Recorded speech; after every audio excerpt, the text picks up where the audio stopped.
Gracio to my Niji out there, feathers up.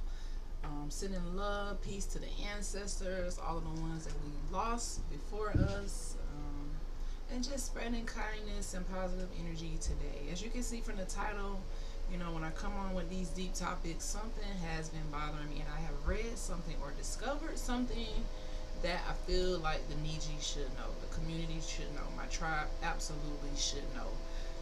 The funny thing is, right before I went live with this topic, I was strolling on X because I post my link to Twitch on X, and I don't follow Sexy Red on X, but some kind of way her post came up, and she said I hate to see old people working, like the elderly people having to work like so late into their 80s and 70s, and that's kind of like what I was actually going to talk about today when it comes to time, understanding time here on this earth, and when it comes to understanding money. Okay? So I've been on all levels of the employment spectrum, from being a teenager braiding hair or selling candy in school to actually having jobs at like McDonald's, Wendy's, Krispy Kreme, KFC, Winn Dixie, Econolodge, the state of Florida. So I've had so many different jobs. I even tried to be a tax collector one time. Um, and I have a lot of experience in just like trying to figure out what I want to do with my life. What do I want to do with my time? And how can I fulfill my purpose? And it ultimately led me to dentistry, to becoming a doctor. I felt like that was the route. So I have experience with going to school and. Can you cut some lights off? Yeah. Keep them on. You could turn them on. Sure. hmm like experience going like to school and just being an associate doctor, also being a dentalpreneur. So I have different perspectives when it comes to money, when it comes to how to spend your time, and when it comes to fucking up. Because I didn't do all of these things like the way it was supposed to be done. I would say it was very unconventional, hood to hooded type shit. Okay, so I've been really in my sad vibe, but my dad has been really talking to me, like trying to get me to stand on business. When I say positive vibes only, it's like to stand on business even when I'm dealing with something and I'm learning that. So I did go to work today, but you know. So losing people has made me really reflect on the time that we spent away, that we spent working. A lot of people spend all of their days working until the very, very end because of the way the economy is set up. And this year, more than a lot of the years in my lifetime, has been an eye opener as far as the control that the government has over us, colonization, its impact. You can see it all over any social media, mostly TikTok. FBAs arguing with indigenous people, arguing with Africans, and I try not to get on none of these panels or none of these things because I know that to be a leader, you must be a reader, and I'm a reader, and I refuse to argue with people who don't read, who don't really go back to history to the 1400s, the 1800s, the 1300s, the 1200s. That type of reader. I want to go back to the original source, and that's one thing about like understanding who you are, doing genealogy. It forces you to go back to the original. It doesn't start in the 1900s with the stories that you hear about people being enslaved. It doesn't start there. It starts way before that. What's up, KY? How you feeling today? It starts so far back. So today I just want to touch a little bit on something that I have been just kind of like digging into, because I keep seeing people say, "Hey auntie, how you doing? Love you too. I hope you're feeling great today." Well, I know you're not feeling great because I'm not feeling great, but I hope you're feeling better, I should say. Meaning, like, with everything that's going on, I just send love to everybody today. I'm on some positive type shit, and that's it. But for this live topic, we are talking about like time and money, because I got something that I want to bring out to you guys so you can understand how valuable your time is and how you give it away working for free. And I know people who are under the system, colonization, all the religion plus law that they do to brainwash you will have you working until you're old and gray, and you'll be trying to figure out, how am I gonna break this matrix? Every day people wake up and they working until they older, and they just don't see a way out. And I'm gonna break down why and what the government has done. And I'm not a conspiracy theorist, I'm a realist. So I'm gonna talk about something that is really real, that helped me unlock something last night. It just unlocked something totally in me to help me get out of the mindset and take my time back, take my peace back, take my mindset back, get back into like with nature and gardening, and back in tune with your spirit. Your peace is very important. Absolutely, queen. Like, your peace is everything. And I feel like what I'm about to discuss right now will help us tap into how to get more peace out of life. Hey, grandma. Bored with this matrix, to be honest. Yeah, the matrix, a lot of people don't even understand that they're a part of the matrix. I didn't understand it for a long time, and if people know me, they know that, you know,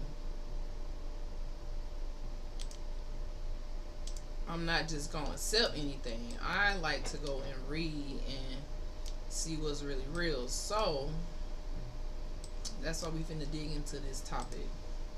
Okay, we're gonna dig into this topic. So just put your thinking caps on, have an open mindset. It may be a little bit difficult because I have a complex brain, and some of the things that I comprehend may not be easy to comprehend for everybody. So I'm gonna try to take it so what I broke down, so that we can kind of see a little bit past the matrix, a little bit why people are starting to realize, dang, the older people are working. Like, you go to the different restaurants, you're like, dang, these people are older, like they should be retired enjoying their money, but the government is stripping all of these things away. We already know how that works. They're putting everything towards war and sending money overseas, and but taking from the poorest people.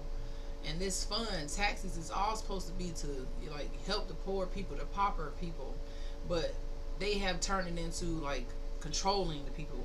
Okay, enough on that. Let's just get into the meat and potatoes for today. So just bear with me, have an open mindset, and just try to understand what I'm coming from. All right. So this cotton really is like a conspiracy. Is that where I want to start at? I don't know if that's where I want to start at with today. So I had two things to get off my chest today. All right, two things to get off my chest.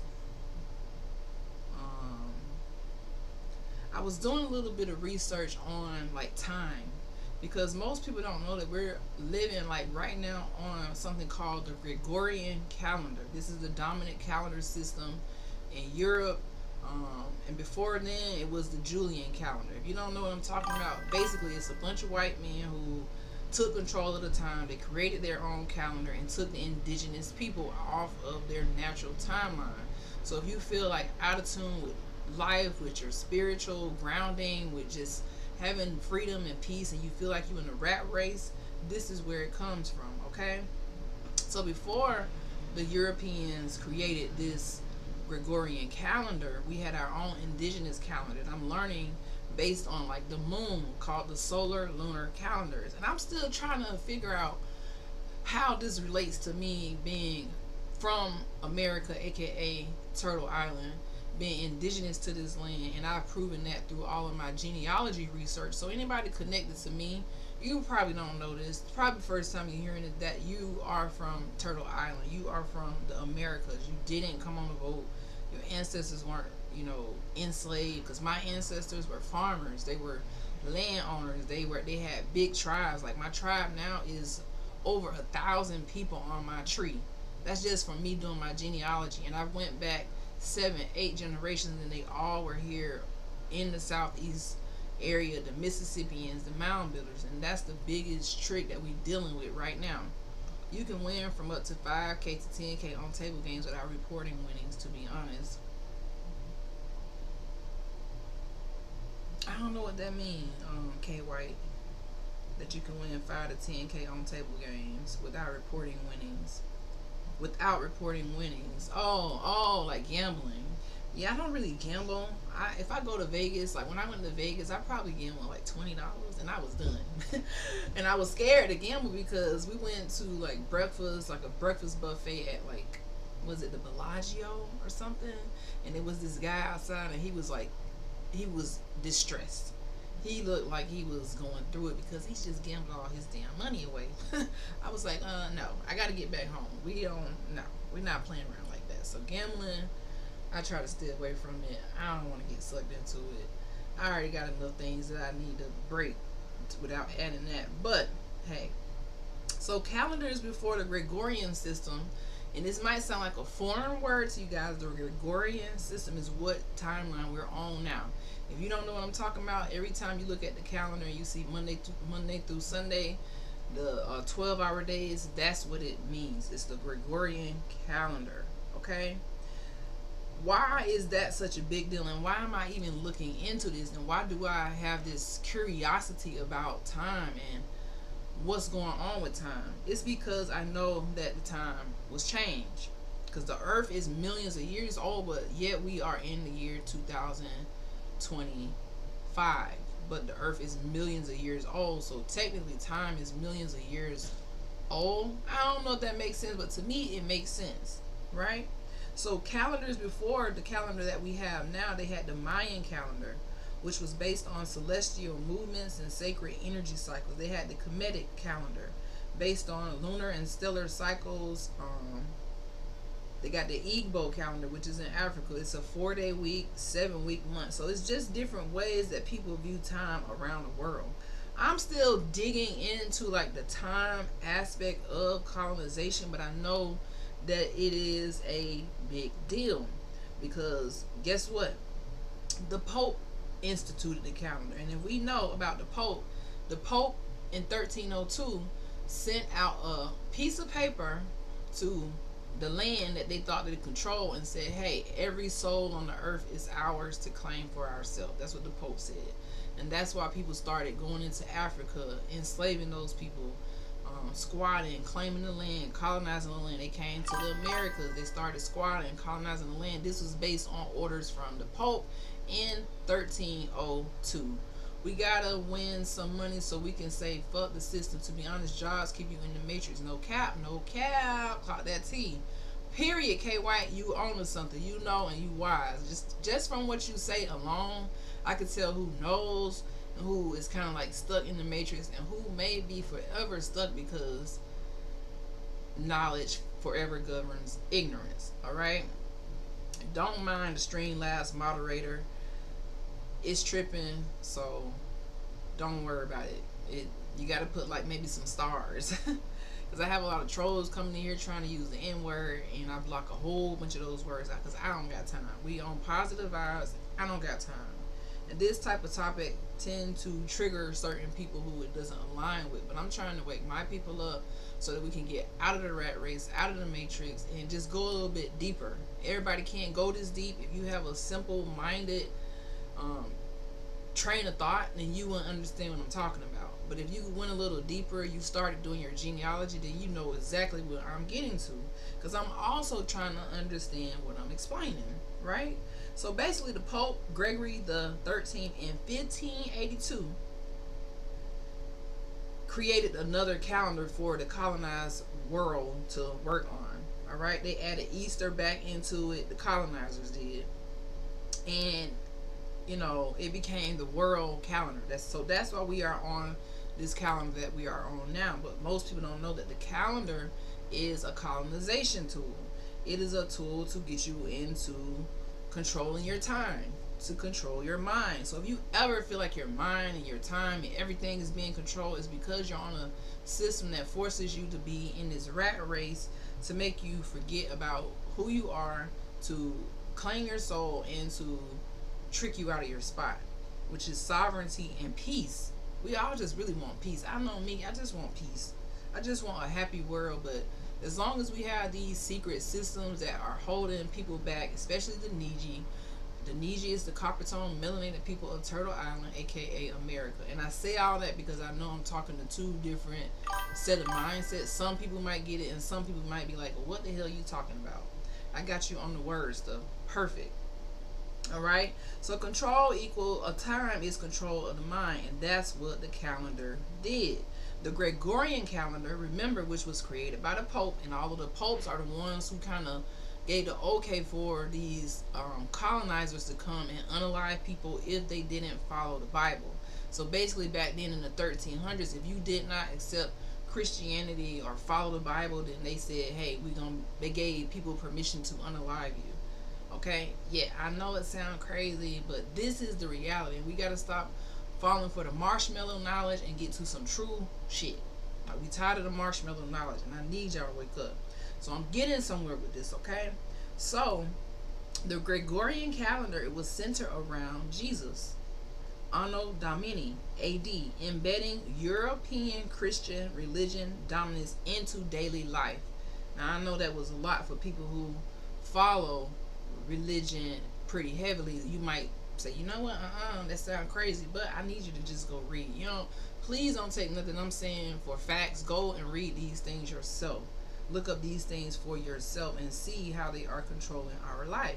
So before colonization, our calendars were rooted in nature. So if you feel like you're out of tune with nature, it's because the time is off. They were rooted in astronomy, agriculture, because our ancestors were farmers, agriculturalists, in spirit. Okay?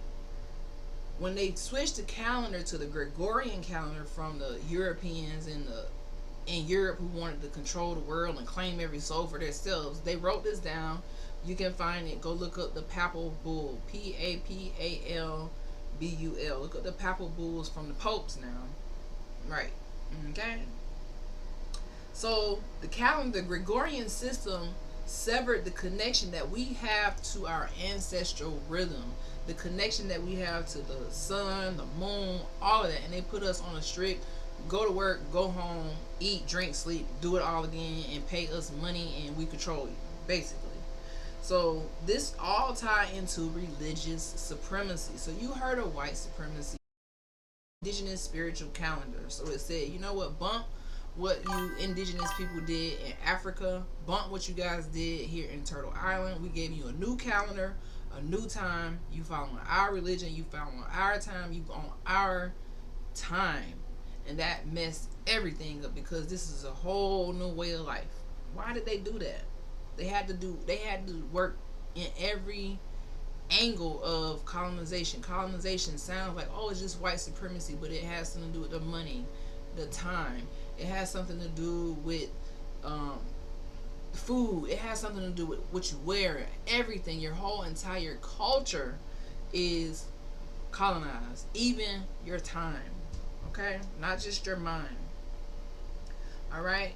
So where do I want to go next? So this calendar basically interrupted the ceremonies that we used to have, the way we track time for festivals and harvests and rituals, because we were farmers. We really relied on the seasons to change, the rain, like we were in tune with nature. Most people don't know that when you go outside and you stand on the ground, it's called grounding. Your body actually gets energized and electrolytes, and if you had something to calculate it, you can see that standing on the ground with no shoes, just barefooted, how we used to do back in the day, it does something to your body. It's very spiritual. But right now we're stuck into the house, we're not getting the sun, we're going to work, we don't see our family, we just out of balance, guys. We out of fucking balance. I just hate to tell you, we out of balance. And to get back in balance, we got to start with the root of the problem, which is why I'm not afraid to go back to who started the systems that we're on now. Was it my ancestors, or was it somebody else's ancestors who were trying to control my ancestors? All right. Just like words, it keeps people's mind at less than 10% functionality. Absolutely. I do that when I cut grass with the weed eater. Yes. I just got back into grounding. I think we do it a lot as children, but now people are like, wear the shoes, wear the shoes. But now, I mean, I feel strange going outside, taking my shoes off and just standing on the grass, but I'm getting more into it because I'm seeing how my body connects to the earth. It goes really deep. And they don't want you to know how deeply you are connected to the earth. Your melanin is connected to the earth. When the sun hits your melanin, it starts a chemical process to protect your body. The skin is the largest organ on the body, and if you have melanin, that is a defense mechanism against the sun. But why aren't we teaching our kids this? Instead of saying, what they say now, they have this white supremacy idea going on, and it's just not fair to the melanated Neji children to not know who they are. and to be tricked out of their spot. Dude, I wear sandals every day, to be honest. Yeah, I got to get more into it because I'm still learning, coming out of this brainwashing life I had, right? So, what we're gonna go to next is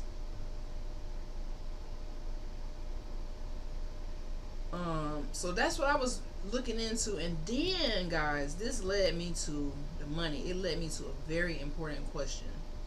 So I'm still working on the Gregorian calendar to figure out how to get back into the natural rhythm. And it said tracking the moon phases, because I always see like the moon phases when I'm looking up the weather, and I never knew what it meant. But now I'm understanding that these things actually mean something that connects to our indigenous heritage.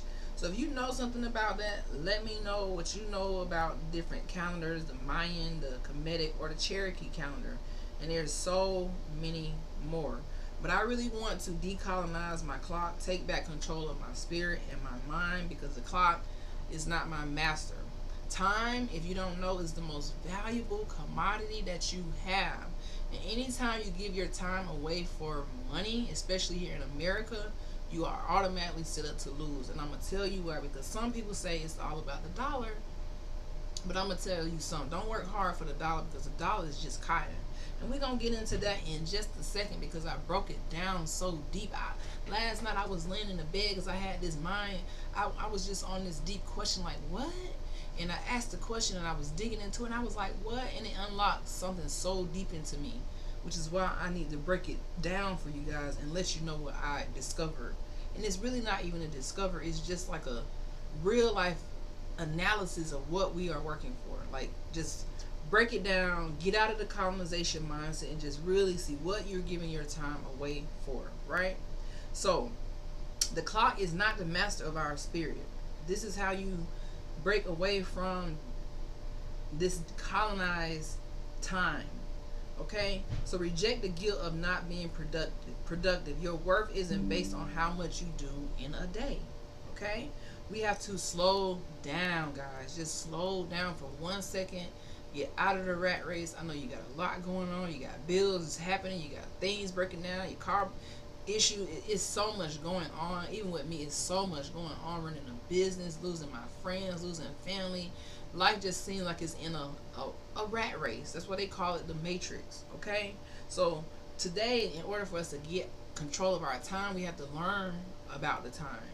Learn about not feeling guilty, about not being productive every second of the day. And as a dentist, you know, we are based on productivity. So I had to get myself out of that mindset of just like whatever matrix I'm in, I have to get out of it. So when you slow down, you want to practice Kairos, Kairos, which is sacred time, instead of Chronos. Chronos, Chrono, is clock time. You see that? That's a big difference. So look into sacred time. And that's the first time I ever heard that. But that's a part of my ancestors. They practiced sacred time. They weren't on the Pope's time or the Europeans' time or the Gregorian calendar from Caesar, this person, all the way over there in Europe. We weren't on that time in the 1500s. Do you know how that's not that long ago? That's even after they say Christopher Columbus brought his ass over to, you know, the West Indies. This is when they created this time in this calendar. That's how new it is. Okay? So we want to practice sacred time. If you want to choose presence over pressure, a lot of us are operating and going off of pressure. That's why you'll find a lot of people who are older working because they live a life based on pressure versus being present. Instead of rushing to the next moment, you want to live in the moment. Okay? Now here's a bar. Stillness is medicine. I'm going to say that again for the people in the back who just overworking themselves, just going in circles, and you know, everything do paycheck you know, the bills do paycheck to paycheck, the economy tanking, the groceries high. Like, I'm baffled when I go to the grocery store, but we ain't gonna get on that right now because we all dealing with it, unless you're just a millionaire and you escape the matrix some type of way, or you just on your shit and you just figured it out, you know. But practice sacred time. All right? And stillness is medicine. try to go a little bit slower pace with your life. Like, take time to smell the roses. Take time to call people, check on your loved ones. Don't get into this mindset that they have our tribe trying to get into, like, where it's like, everybody on this F family type of vibe, F this, F that. Like, and it's so easy to fall in that mind where you like bump the tribe. I got to get this money, like all about the dollar, all about the Benjamins. Let me tell you how they tricking you out your spot. Your tribe, your bloodline is everything. And yes, you got a few weak people in the tribe who try to bring the tribe down, but we got to get away from that mindset, because that is our biggest flaw as Niji. The people who aren't woke, the people who don't read, the people who don't care about knowledge, and the people who like to be controlled, and they don't give a damn about their family tree. They don't care about the genealogy. They don't want to meet this cousin or auntie. They don't care, but they know they're co-workers. Okay. Stillness is home, dog. The mother, non-dual darkness, not the demonic light that we're living in. Let me read that again. Stillness is home, dog. The mother, non-dual darkness, not the demonic light that we're living in. I think I agree with that. That was a deep, very, very deep statement. But yes, stillness. Like, how many of us practice just staying still and allowing your mind to calm down, versus the moment you wake up, you stressed about some shit. The moment you go to sleep, you're still stressing about it. Stress kills. It kills. Bills kill, stress kill. And we finna break this down so you can get out of the mindset of just working for money. And I'm getting somewhere, guys. Please hang with me. I really want to get this out. I really, like, it's not even a discovery. It's just like what the fuck? That's how it made me feel last night. I'm getting there, but I had to break this time part down. It's levels to knowledge, and I'm trying to explain it in a way where you have the levels to what I'm trying to explain to you guys, with time, with money. Practice embryonic breathing so you can understand more. I've never heard of that, embryonic breathing. What is that? So let's go to the next thing. Living with intent, not alarm. I want to know what embryonic breathing is, because I'm all about getting back in tune with who I am, my ancestors, nature, and just finding calmness. And if embryonic breathing gonna help me do that, then I need to look into that and see if that's something I need to add to my toolkit or not. Look it up, embryonic breathing. Okay, I'm gonna look it up. Let me get through this, then I'm gonna look up embryonic breathing. It says, live by intent, not alarm. Don't wake up to obligation. Wake up with intention. So don't wake up with, the alarm. And I find myself doing that a lot. Even as I'm growing through this Niji process and doing my genealogy and coming out of the matrix during this transition period, I find myself like living in alarm, like an alarm clock. You wake up by the alarm clock. You set the alarm before you go to bed. Your day just in a rat race. If Monday go, then it's Friday, and then you got your 1 or 2 days off, then it's back to the rat race for the rest of your life. That is no way to live with intent. Okay, so live with intent, not alarm. Don't wake up to obligation. Wake up with intentions. Yesterday when I went live, I gave you some words to go by to help you set intentions for your day. To me, I set my intentions for today. I really didn't even set my intentions for today, but my intentions was really like on some I'm not gonna give up type shit. Because I didn't want to come to work. I didn't want to see my patients. I wanted to stay in this mood where I'm triggered, I'm sad, I'm thinking about my mom, I'm losing my friend. I wanted to stay in that sad place. And life can be so alarming when you wake up. The day just can be very stressful. So I'm trying to get away from that and just live every day with some type of intention. Okay, so you want to start your day with a ritual, not a rush. That ritual can be showing gratitude. That ritual can be prayer, journaling, breathing. All right, so that ritual can be a bunch of different things that help you start your day grounded. What's up, auntie? This is Deeper Than Ancestors. I'm definitely gonna look it up, K White. Good afternoon, just tuning in. How you doing, queen? I'm on some deep stuff right now. You might have to go back and watch the replay to get caught up with where we are in the conversation right now. But we're talking about time and money. I'm breaking it down, and I feel like everybody who is in America need to understand this conversation. So even if you can't watch it all right now, just come back and have an open mind and think about what I'm saying, because I was in awe last night when I wrote this down and I asked this question and I got a response that was like, wow, you really broke the matrix with this question. That's what it said.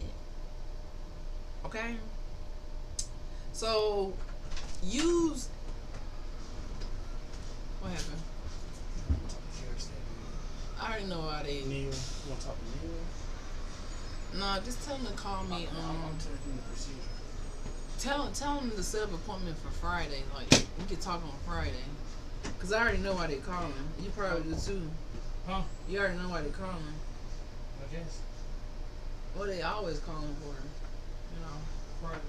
Yeah. So, some affirmations that we can use to get back in line with time is I honor divine timing. Another one is, and I love this one, I move with purpose, not panic. Stop moving through your life in a panic state of mind. I feel like panic is what keeps people getting dead end jobs, keeps people not really doing valuable things with their time, where they are setting themselves up to not work for money, but instead make the money work for you. That means you invested in something to try to turn this fake ass money into something real. And that's a whole nother topic that's going into finances and economy, but we trying to focus on time and money. Okay? Time serves me, not the other way around. Make sure you tell yourself this. Time is your friend. It's not your enemy. Design your life around your values, not just your to-do list. Meaning when you set your day full of intention. Like for me, when I got up, my real intentions was just like to be calm today. Because I know I'm going back to work in this sad mood. I don't want to be snappy. I don't really want to go, but my daddy told me if I don't, then, you know, he told me if I don't, then I'm going to be sulking. Learn to breathe more calmly. Even pause your breath to intensify focus and awareness. Once you get that, life will get better and short. That sounds like meditation almost. Like breathing calmly, but pausing your breath to intensify your focus and awareness. That sounds like something I could do while I'm grounding. Like just, I'm really getting into it, guys. Just taking in a moment. Stillness. Because remember what we said earlier. Stillness is medicine. Learning how to just be still for a second. To close your eyes. Like just to get into your own self vibes. Okay? Let's carry on. Because I really want to get to this, but I need to take my time. I don't need to rush this. Alright? So, redefine productivity. Capitalism, which is the world we live in now. I know y'all heard about capitalism. That's all DT talk about. That's all MAGA nuts talk about. That's all you see on TV is capitalism. The work system, getting paid for a check, that's all capitalism. So that's what wants to control your time. And your soul wants the truth. And I'm here to tell you the truth, guys. Okay? So taking a rest is resistance against capitalism. Take honor in your naps. Take breaks. Be creative. Don't give up on dreaming. These are the things that you can do with your time to take back your time. Alright? Take breaks from the digital life. Getting on social media all the time. Even if it's just an hour. Some people on here all day. But just take a little bit of time to just get back into who you are. Schedule journaling, spiritual baths, visual walks, connecting to your ancestors and never allowing them to be forgotten. So for me, doing my genealogy, tapping back into my ancestors is really allowing me to fulfill my purpose, allowing me to speak this message with authority because I have the research, I have the documents, I have the everything that I need so far to help me grow as a chiefess. Dr. Chiefess Sunflower, that is. Alright? So, it did talk about, like, when you're going on this new time, how to learn about the moon cycles and ancestral calendars. That's a little bit deep for me. I haven't really read on that too much because I'm still new to understanding time and how it impacts me. But you need me? Oh, you still never United Healthcare? It's just for other network benefits. Yeah. Yeah. What was I? So you don't need a strict schedule. You need flow. How does your life flow? And that's what I'm learning to adjust in my life, just to get out of the rat race so that I can have peace and allow my life to flow. So instead of having these rigid routines, because I used to have routines like A, B, C, you got to do this, this, this. Have routines that are more flexible with who you are. Such as in the morning, you can pray. If you into praying, you can nourish your body with something healthy. You can move, do some stretching. This is a better routine than, hey, I gotta get up, do this, pay this. Have a different routine that focuses on your self-care before you go into the alarm, fight or flight mode in your mind, because this is gonna be there. The bill's gonna be there, the stress gonna be there. Take care of you first. In the afternoon, you could create, connect, and reflect. In the afternoon, what are you creating? How are you connecting with people? How are you reflecting on your journey and pivoting so that you can do better tomorrow? And in the evening, you want to practice unwinding, releasing, and receiving. This is a good time to do some grounding.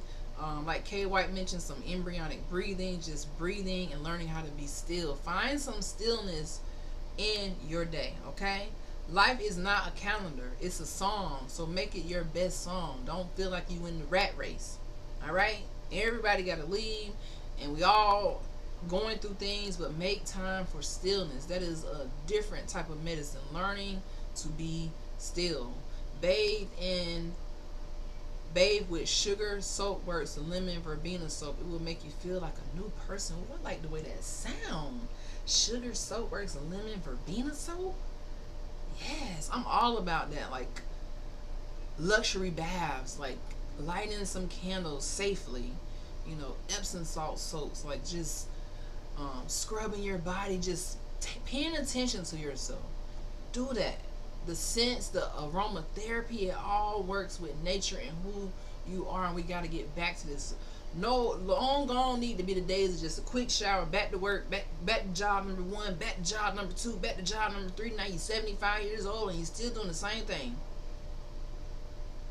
Still doing the same thing. We got to stop it. It's deeper levels to stop it, but this is the first level.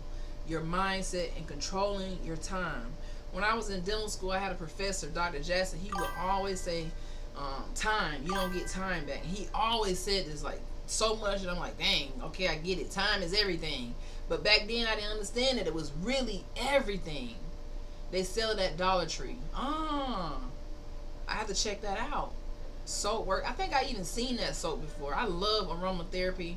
I'm big into aromatherapy. And actually, I need to do a live one day talking about aromatherapy, because there's so many levels. The sight, the sound, the hearing, the speak. All these things impact, your movement. All these things impact how you feel and how you live a purpose-filled life. All right? So now we're going to get into the meat and the potatoes, because I feel like we have enough background. The time goes a little bit deeper, but I'm going to say that for part 2 with the time, because it goes into like Niji calendars and the 4 directions, the 4 elements, and the 4 seasons, and the mound builders, and how it all aligned with time. So that's what colonizers stole from us, and it goes really deep. So we're going to do a part 2, but I want to get to the main meat of the potatoes of what I discovered last night, since we know that time is the most valuable commodity. It is not money, guys. If you don't get nothing from this live, it's not money. And I'm going to tell you why it is not money. Let's go to the second part. So the second part of this is talking about cotton and money. And I had a question last night. I was like, what is money made of in America? Okay. So it said the United States money comes in 2 forms, and we already know, because everybody know about money if they don't know anything else. Before they know anything, their ancestors, their genealogy, know about money, and the colonizers who are on it. You need me? Can I understand when actually you talk about it? What They they talk want? about the meal thing. Oh, So she gave me the phone number. She said you can call. I can act like a patient. Yeah, I do want to have a meeting for that. Um, okay. Yeah.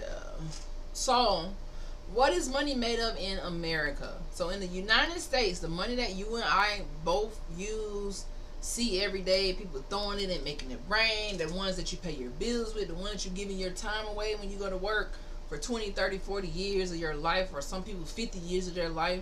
This is what you're working for. I'm going to break it down to you. And I was really like baffled that I've been working for this little plant. Okay. So it says money comes in two main forms: paper currency, which is bills, and coins. Each is made of specific materials designed for durability, security, and longevity. In the United States, despite being called paper, the United States currency is not made from regular wood-based paper. It is 75% cotton and 25% linen. So every dollar that you have, it don't matter if it's a $5 bill. It don't matter if it's a dollar bill. Let's get it out.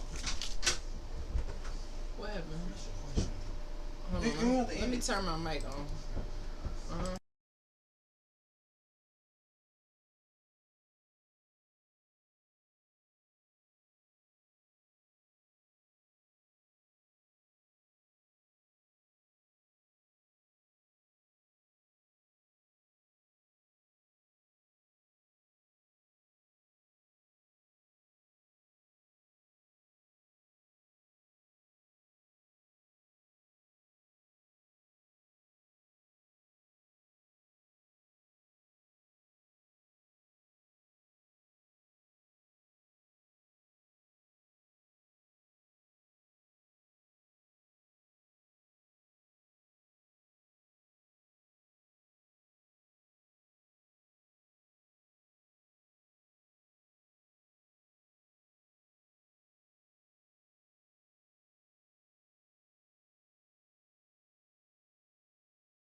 Alrighty, so back to what I was saying. So this money, you guys, gotta have real life examples. This $5 bill you see right here with this Lincoln, who owned enslaved people, and you know on the dollar you see George Washington, who also enslaved people. This is the heroes of colonizers, of white supremacy. They're on this money. So both of these bills, even though they have a different number on them, one has a 5, one has a 1, even if it was $100 bill, they have the same material, right?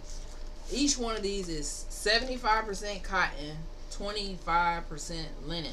And I say that for a reason. Let's carry on. All right.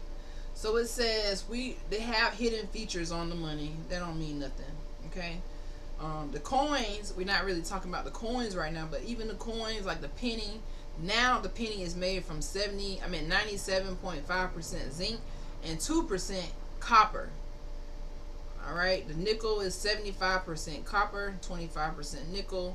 The dime outer layers is 75% copper, 25% nickel. I'm so sorry. Oh, okay.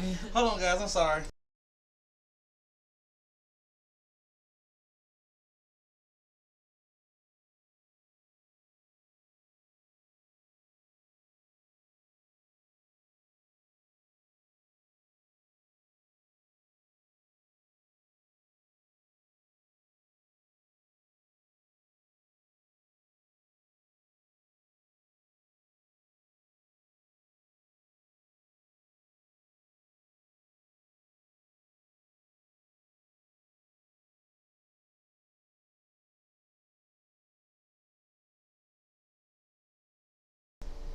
All right. I'm back again. That's why you don't go live in the middle of the day like this. But I just had to get this off my brain. All right. So the quarter is the same as the dime. It's copper, nickel clad over copper core. So all of these different coins, the dollars, are made from elements, natural elements. Okay. So a funny fact is the penny used to be made of solid copper until 1982 due to rising costs. So they switched from zinc with a little copper coating. So the penny that you see is really not copper. It just looks copper. and it has zinc on the inside. All right. But let's go a little bit deeper than that. It says, although we ask what is money made of, the material cost of money is far less than the assigned value of the money. And this is a very deep truth. So money is really based on belief and not the material. Its real power comes from trust in the system, not what it's physically made of. So once I found that out, I said, well, how much is cotton worth? Now, this is where we get into the nitty gritty when I said how much is cotton worth, because I'm getting somewhere here. Okay? It says that the value of cotton depends on the type, the grade, and the global demand and market conditions. Okay? So, guys, cotton is a plant. Money is both, all bills, even the $100 bill, is made from the same plant. Whether it's $100, whether it's $1, whether it's a $50, whether it's a $5 or a $10, it's the same makeup. 75% cotton, 25% linen. It's dollar with ink on it. You believe in it, so you make it real. But we going a little bit deeper, so I can tell you how much you believe in something that is pretty much fucking worthless. All right, and I really realized this last night. Because you ever pay attention to like Robert Kiyosaki, he always preaches, that's the rich dad, poor dad guy. He always preaches, don't give your time away for money. And I got, don't give your time away for money. You want to have investments, blah, blah, blah, blah, blah. Because the money isn't real. That's all he preaches. The money isn't real. It's not backed by gold. It hasn't been backed by gold since the 1971-72 era. When Nixon took it off the gold standard and made money not really backed by nothing. Which is why you see a lot of people going with bricks. It's a lot going on when it comes to the money market. Okay? Now, cotton. I said, well, how much does cotton cost? How much does it cost to create this dollar? How much? Because you know, our ancestors were in control of the cotton. So how much does it cost to create this dollar? And remember, all of them are the same. Mm-hmm. They all have the same makeup. 75% cotton, 25% linen. And I said, how much does it cost to make this? And it really baffled me, guys. You said something? And that's crazy because it's the same paper cotton, but it says $1, $5, $10, $100. It's all the same cotton. And not only that, guys.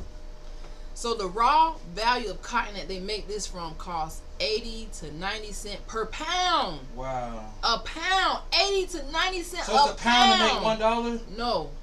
It go a little deeper than that. That's a little bit further down, but to go a little quicker to what you're talking about, this is what I was asking this thing, like, so how much does it cost to make money? So 1 pound of cotton makes $60,000 of money? I know you playing. Yes. 1 pound of cotton.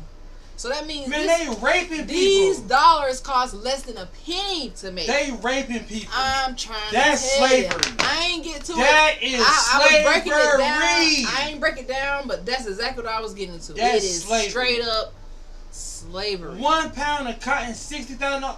1 pound of cotton. I'm done, boy. Yeah. So they say $1 bill, the $100 bill use the same amount of cotton, 0.00165 pounds. So that means each bill contains 0.75 grams of cotton.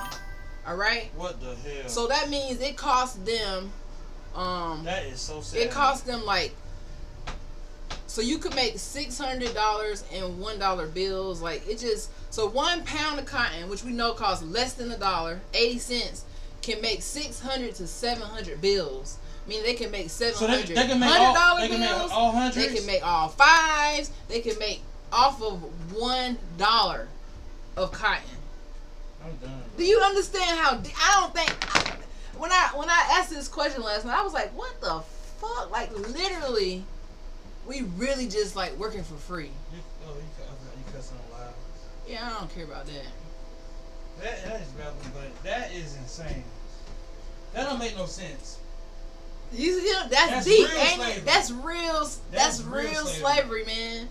When I realized that, but see, that's what makes sense. That's why they block off the cotton. That's why they block the cotton. Because we can go actually get the cotton ourselves and make our own money. Make our own money for $1. So if y'all ever believe them that we're running out of cotton, run out of money, They're telling you a goddamn lie. It's a lie. It's just cotton and They're ink. telling you a lie.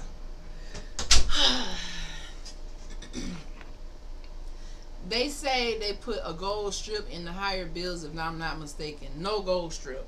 So let's go back to the beginning, because he came in and he kind of got like excited and kind of rushed the message. But you guys understand, I guess it's better than robbing each other. But that's the thing, we've been robbed every day, K White.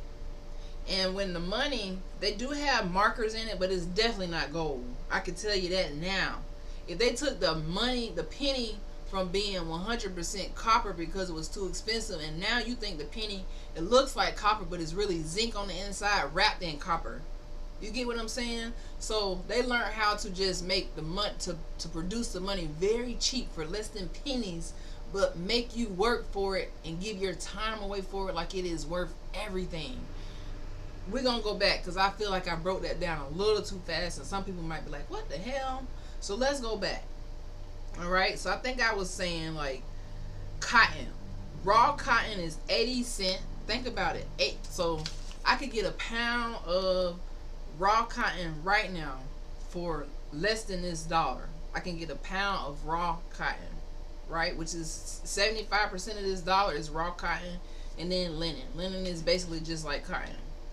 It's a little bit different. All right. So this means they buy cotton by the bales, 480 pounds of bales. So 480 pounds of cotton is $350 to $450 per bale, just raw cotton. Definitely mind control at its finest. And that's what I'm trying to get here, K White. It is the deepest form of mind control, and I realized it last night. I was like, what the fuck? Okay? So a bale of cotton, 480 pounds of cotton, is only $350. Now where's my calculator? I don't think I got my calculator, but I wanted to calculate something, but we're going to keep it moving. It says the U.S. is one of the largest producers and exporters of cotton, along with India and China. Cotton is a major cash crop, right? And it's deeply tied to slavery and colonization, industrial revolutionary wealth, clothing and textiles. But the key word to this is tied to the story of enslaving people, because our people had farms, they had lands, especially in my hometown Tallahassee. That was cotton king, and you'll find a lot of melanated people there because they were the indigenous people. But they tricked us out of our spot. They called our farms plantations. They took over the cotton. And when I used to go home and ride past these cotton fields, I would have this sense of like slavery and just sadness. But now, knowing who I am, I know that this all was just stolen from my people. They stole all the cotton, right? That's why it's a major cash crop. And America got rich off of stealing the cotton and making us work for it. Working for a plant. You working for a plant. You working for a cotton plant, guys. All right. But we're going to go a little bit deeper because I'm not there yet. I didn't mean to rush to the point that fast. But cotton has never been just a crop. It is a global commodity built on the backs of enslaved Niji, which is indigenous melanated people of Turtle Island and African people. The true cost of cotton isn't the price per pound. It is the blood, it's the land, and the freedom that was stolen to grow it. It takes integrity for us not to have no government and no bloodshed, exploitation, or thievery, to be honest. It definitely takes integrity, and that's like one of the craziest curses, because we talk a lot about generational curses on the Hooded podcast, and money is definitely a generational curse. And even deeper than that is the mindset, how you actually view money. Are you going to view it as this lifeline that you can't live without, and it's something major that takes forever to get, and you need 70 years just to get 50,000 on paper dollars? You got to go a little deeper than that. It's a little deeper than that. When you break this mindset with the money, I feel like it's going to unlock a deep level in us. It definitely unlocked something in me last night. Just knowing that money is cotton, but just really understanding the numbers, the breakdown, the analytics, the accounting of it all. How they actually produce these dollars with the inks and their ancestors' faces on it, who took our ancestors' land and printed their ancestors' faces on it. And this is the same money that you take to church. It's the same money that you go and give tithes with these colonizers' faces on it. These people who believe in, you know, the aristocrats. They believe that they were better than the people who they were enslaving. They believe that they were better than the people who land that they stole. And it's just it's just so sad, man, when I think about it. So we need printing cotton sheets. Exactly. You feel what I'm saying? We working for printed sheets of cotton and linen. We basically working for pieces of clothes with people's faces printed on it. We basically working for bales of cotton that's less than $1. Let's keep going, guys. Even today, cotton often involves underpaid labor, environmental exploitation, and deeply tied to fashion chains. But we go into something a little bit deeper. All right.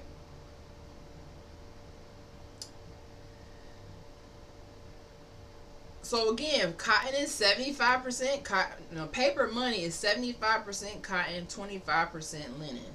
All denominations, from the $1 bill to the $100 bill, is made from the same linen cotton blend. They made from the same blend. 75% cotton, 25% linen. The 5 and the 1, basically the same thing when it comes to the material that they're made of, right? The physical weight of all the money is the same. Their composition is identical, regardless of the face value. They're all the same. I really need y'all to understand that it's all the same percentage of blend, cotton plus linen, right? So a single bill of any US dollar, any dollar that you pick up, it don't matter if it's $100, $1, a $5, or $10, weighs 1 gram. So this weighs 1 gram. That's 75% is cotton. So every bill weighs 1 gram. So no matter which dollar you get, we can make it rain. And we calculate it. So this is a $5 bill, but it's 1 gram. This is a dollar bill, 1 gram, 3 grams, 4 grams, 5 grams, 6 grams, 7 grams of cotton. So we got 7 grams of cotton in $7, right? So one bill, we'll go back to the $1 bill, has 70.75 grams of cotton. So 1 gram equals 0.0022 pounds, or 0.75 grams. I know that's a little bit difficult, so let me just write it here. So basically 1 gram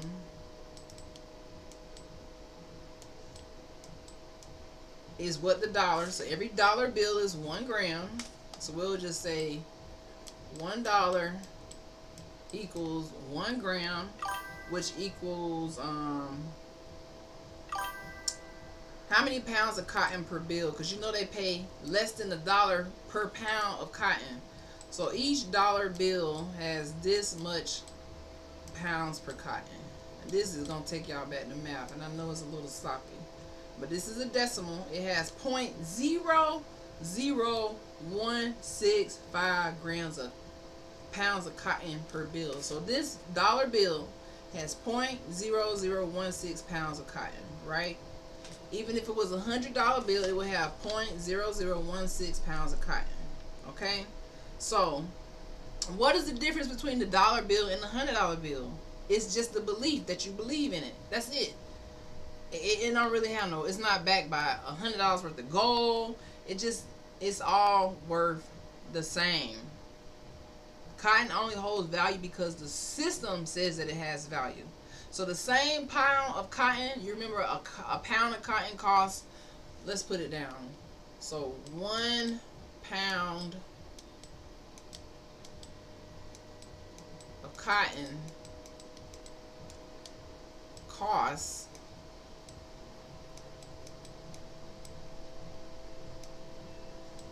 we're going to say 85 cents. So 1 pound of cotton costs 85 cents. And then this dollar has 0.0016 pounds of cotton. Alright? So out of 1 pound of cotton for the same 85 cents. Now listen up close. For the same 85 cents. So say the government say we want to print some money today. We're going to use a pound of cotton. But technically you can get what is it called? A bale of cotton, which is like 300, 400 pounds. I have to go back and look it up. I don't want to say y'all the wrong thing. You could get a bale of cotton, which is 480 pounds of cotton, for $350, right? But we ain't talking about that part. So basically, you could make $600 in $1 bills with a pound of cotton.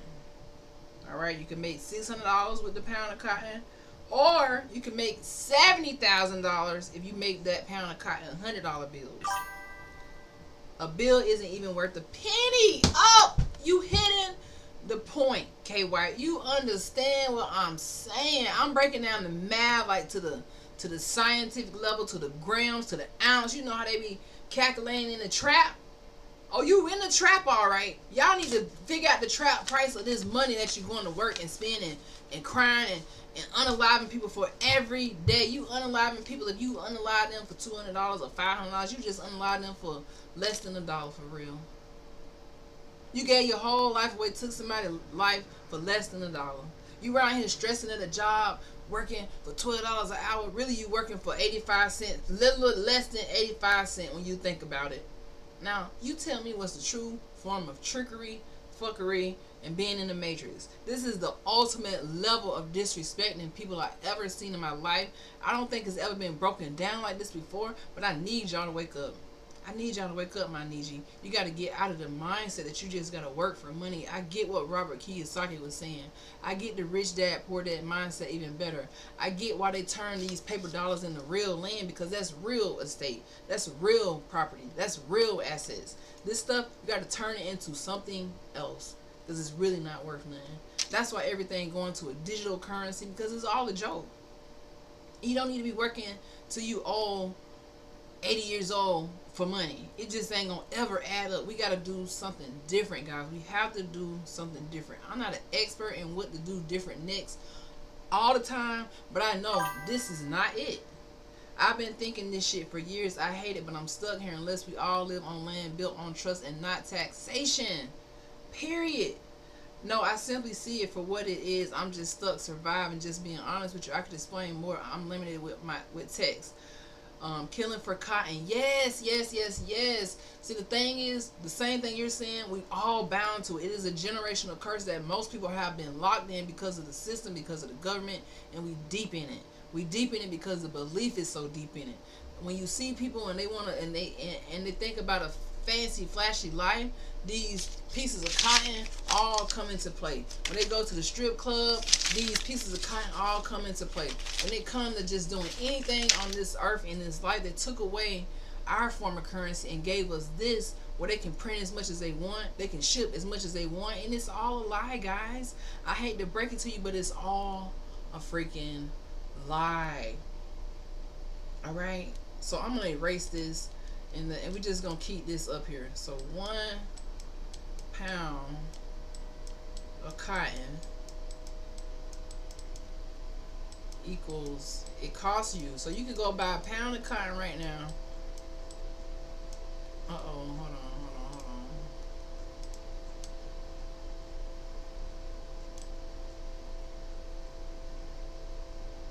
It's sad, man. When I recognized this last night, I was like, what the fuck, man? They really got us bad with this one. Like, man, this is the highest form of disrespect, and people think that they not still being enslaved with their time, and it's just all a lie. So 1 pound of cotton. Oh no, what is that? Shoot, I don't know what I did.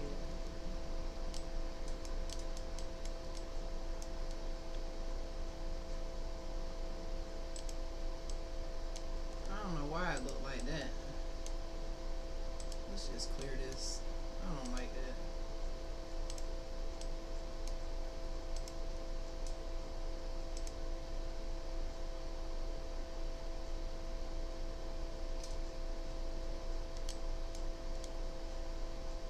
Dang, why is my thing like that? Let's try this again. Oh man. Okay, so my little writer is, I did something weird, it ain't working right now. I don't know what I did though.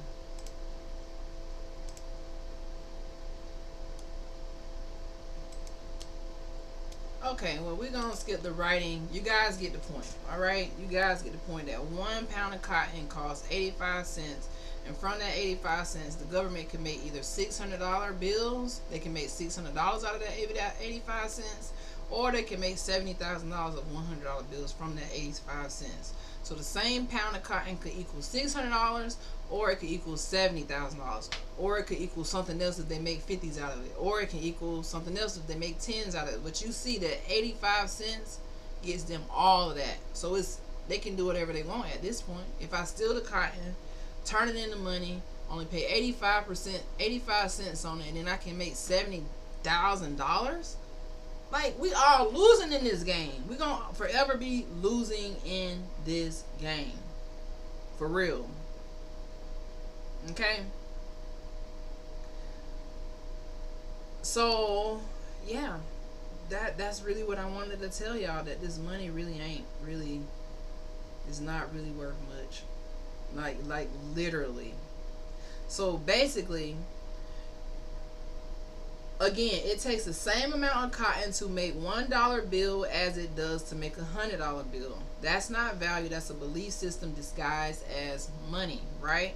So cotton costs per bill. So per bill, so if the $5 bill costs the same amount as the $100 bill to make, costs the same as a dollar bill to make, then it's costing them 85 cents to make all of those bills. But when we go even deeper, okay, cotton cost per bill 0.0014 cent. So one bill, this $5 bill costs 0.0014%. That's not even a penny. That's less than a penny. It's a lot less than a penny. And the linen that goes into this costs 0.0033%. Now I gotta find how to make my annotation thing work, because I really need for y'all to see the math. Alright, and my thing is not working, but I'm gonna go and figure out how to make it work. Dang. Uh-oh, I think I did something crazy. Man, what I did, man? Oh no. Oh, hold on. Okay. Dang, I wish I could make this work again.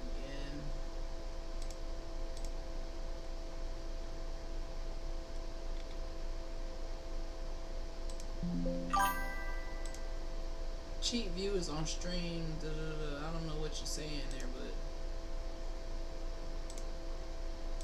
I gotta add this little source back. Okay, let's see if I can fix it.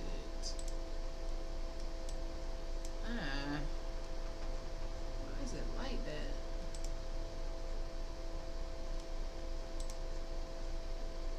Tool.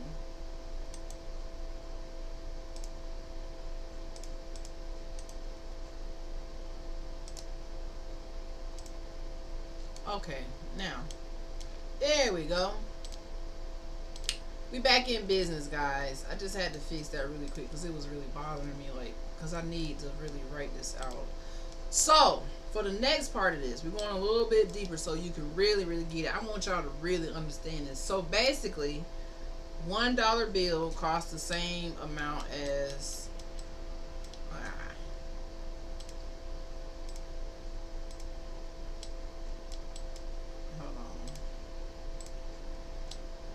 so $1 bill costs the same amount as a $100 bill to make. But how much does each one of these cost? Because they cost the same amount, right? They are 75% cotton and 25% linen. Right? So how much does a cotton cost per bill? So to make either a $100 bill or a $1 bill, which is 75% cotton and 25% linen, that cotton costs the government to make one bill. This is how much it costs.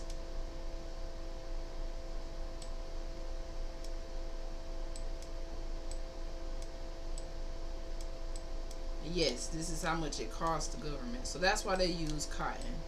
And that linen costs, to make one bill costs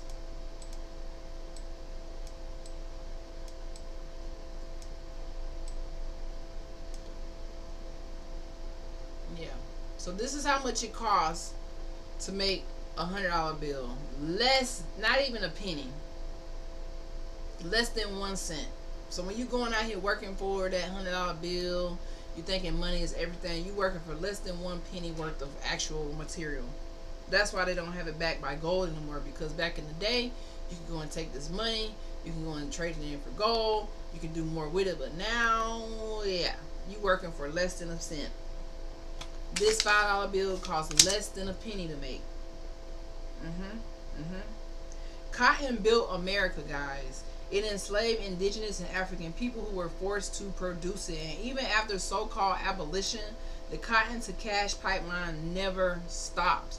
It just changed forms. So they did the cotton to cash pipeline. That's why they wanted the cotton plantations. That's why they wanted to control the land.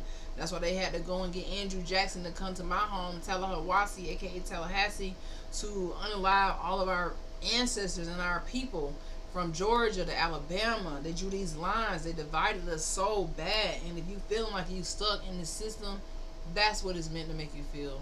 It's meant to take your soul, to make you feel like you don't have hope. Because remember, the time all this stuff comes from the Pope. The money, the taxes, all this stuff comes from the Pope.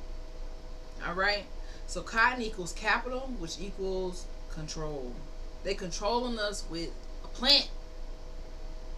A plant. A plant. It says historically, cotton is a very labor-intensive, growing cotton is a labor-intensive process, especially when harvested by hand, until they came out with the cotton gin. It requires warm climate, large water supply, and pest management. Okay? And historically, cotton was grown in Mississippi, Georgia, South Carolina, Louisiana, and Texas, which is all ancestral Niji land. You know, all of our ancestors were there. My whole family tree is from the southeast area. It don't go to Africa. It stay right here where all of the cotton fields, all of the fruit trees, all of the gardens were located. That's where my ancestors were. On paper. Not just something I'm making up in my head. Not just something I'm thinking with my head. This is on paper. So I want to see, I'm going to do one more calculation and I think I'm done with the math. But, you know, guys, this is mind-boggling. I'm going to do 0.0014 plus 0.0033 is point. So these two together. So the cost of the cotton for one bill plus the cost of the linen for one bill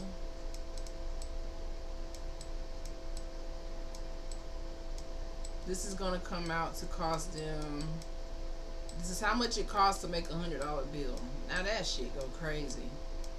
It costs them 0.047 cents to make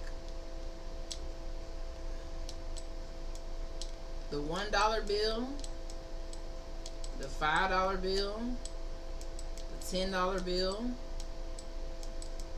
the $20 bill, the $50 bill, and the $100 bill. They even had a $1,000 bill one time. You got to go back to my video on money, because I broke down money deeper before I realized this. So this is how much it costs here to make any of these bills here. If you want to have $1, it costs the government 0.0047 cents. If they want to make $5, it costs them 0.0047 cents. If they want to make a $10 bill, it's going to cost them 0.047 cents. A $20 bill, $50 bill, it all costs 0.0047 cents. Now,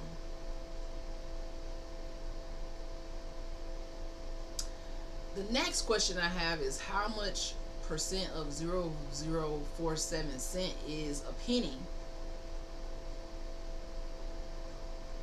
Let's see if we can do the math. So to see what percent that is, I would need to do um 0.0047 divided by 0.01. That's gonna be 47. No, that's not right. No, no, no, no, no.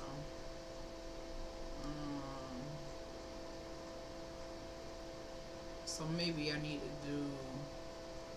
I thought it would be this 0.0047 divided by 0.01. Uh-oh. Divided by 0.01. That can't be right. My math ain't mathing, y'all. Something ain't right. Let me see.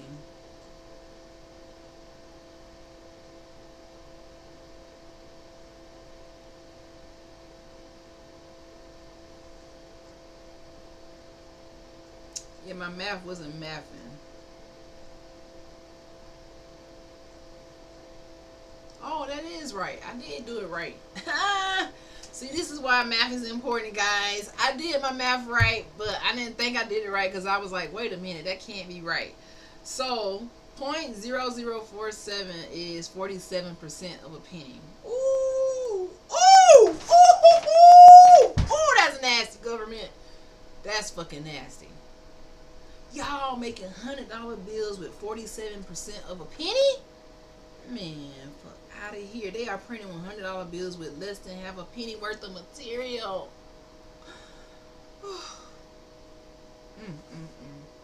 This don't make no sense.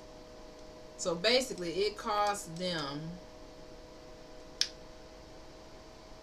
Yeah, let me erase it. It costs them 47, not even a half of a penny. It cost them 47% of a penny to make this shit right here. I scribble all over my face, but my face ain't important right now. This math is not mathing, guys. When you going and you retiring and you working all this hard, it's not mathing. And the next logical answer is, well, damn, Dr. Sean, what we do? We gotta, and that's the trick of it all. You feel stuck being a slave for pennies because it got who on it? Colonizers, people who unalive people. These people are honored on this 47% of a penny money. And even a penny ain't copper no more, so it's probably even worse. Y'all gotta let that sink in. You gotta really, really, really let that sink in, guys.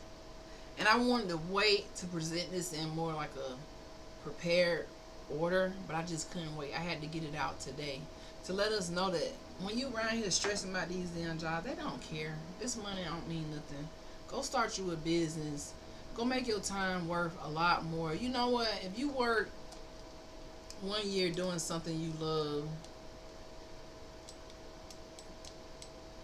if you work 1 year doing something you love, stepping out and starting that business, doing so whatever is an easier life, doing ebooks, like don't get caught up in the rat race. Don't feel like you're behind. Don't feel like, oh my God, these bills are everything. Oh my God, don't let this stuff, stress you out.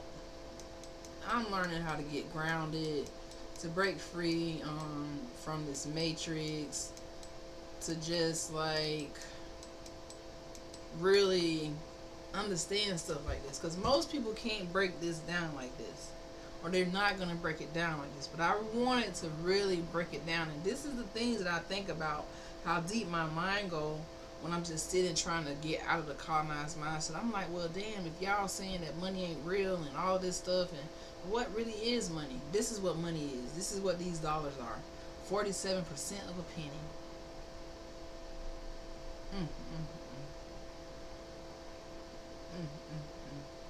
47% of a penny. Now that's the linen and the cotton in the dollar. It's not just the cotton. That's the linen and the cotton that it takes to make money. The dollar bills, the currencies, is 47% of a penny.